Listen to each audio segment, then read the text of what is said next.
Problematic scriptures. We got to deal with another one. This one is 1 Timothy chapter 4, verse 8. We got to talk about this. Don't you go anywhere because we got to straighten this out. And I think I got a way to be able to straighten it out. All right? Drummer, give me some.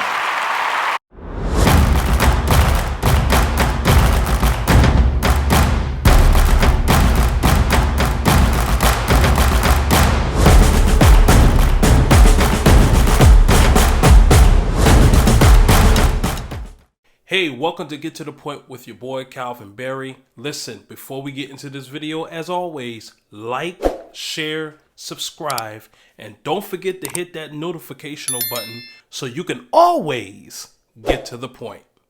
Hey, listen, I got a good one for you today, and I think this one is actually going to be a lot more fun and probably the shortest scripture to be able to deal with. But I think the techniques of problematic scriptures of how to solving them is pretty much the same.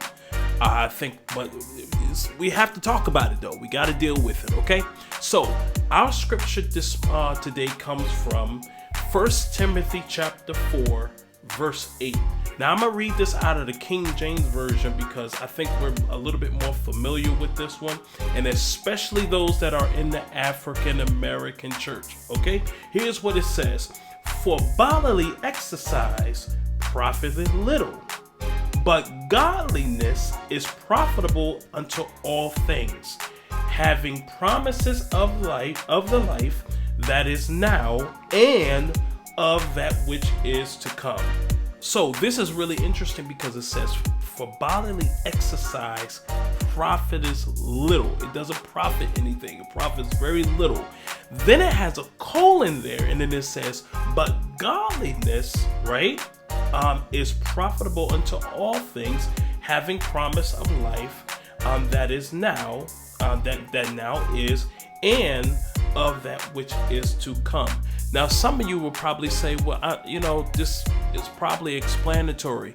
But in the black church, in the African American church, this is what we thought that bodily exercise was. Everybody,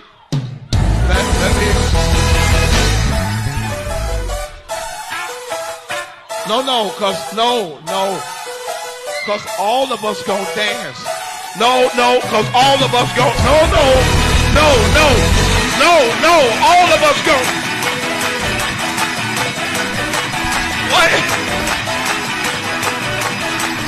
Wait a minute.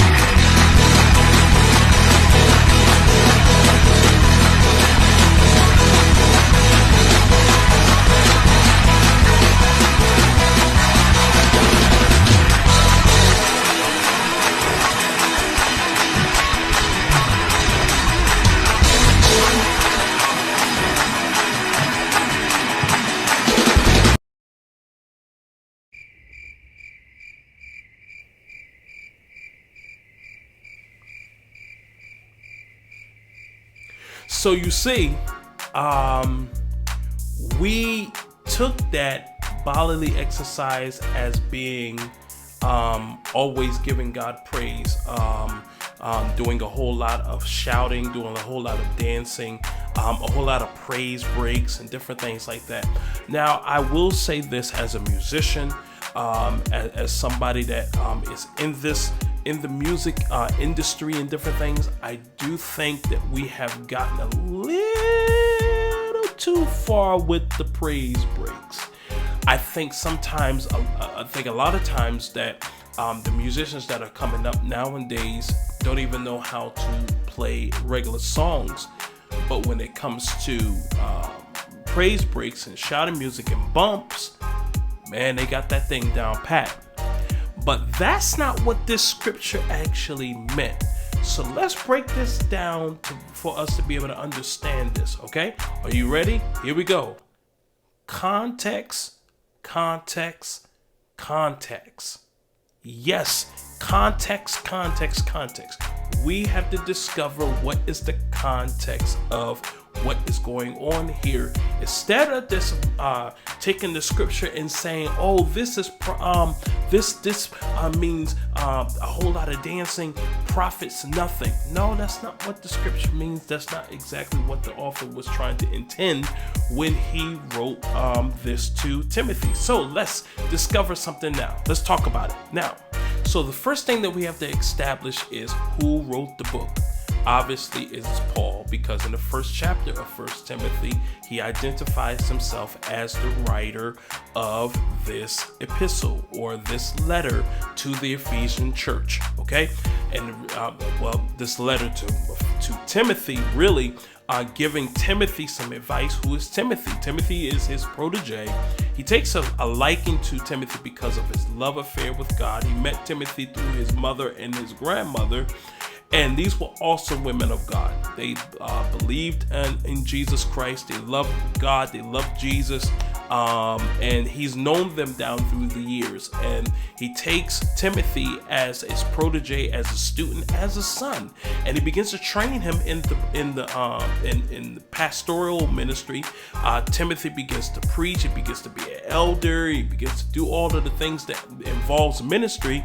So Paul gets this idea of saying, you know what? We just left Ephesus trying to somehow correct some things that are going on in Ephesus. So he says, I'm going to leave you here in Ephesus. I'm leave you here.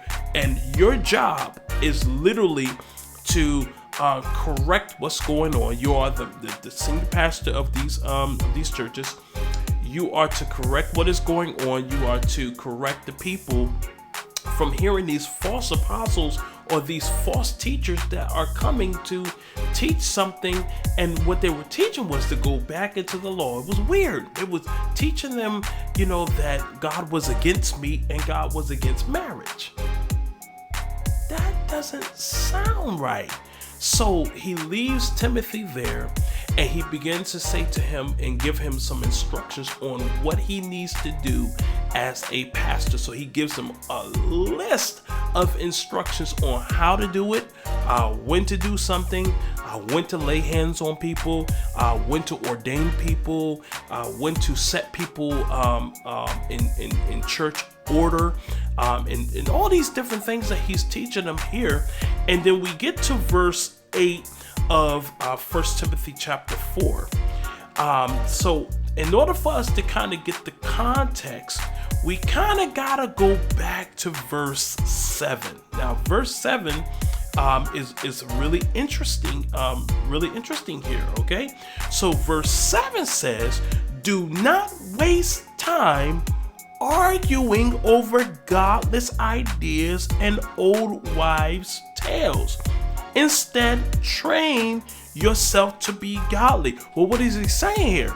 What he's saying here, because what was happening was Paul did not want Timothy to waste his time on these or arguing with these false teachers about taking them back into the law and the whole no meat and no marriage, no wives, no nothing.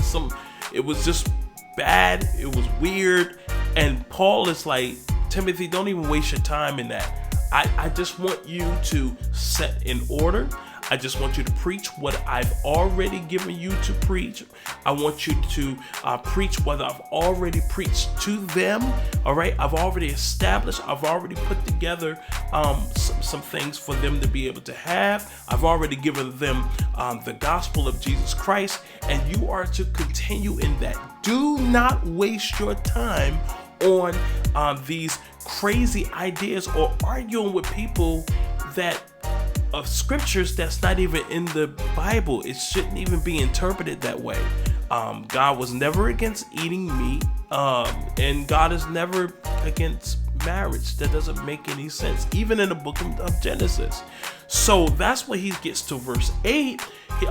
Verse 8, he says, okay, instead train yourself to be godly. Verse 8, physical training is good. Okay, so he's telling him, listen, training yourself, to be fit and different things. Why is he saying this to him? Because of who Timothy is. He knows Timothy.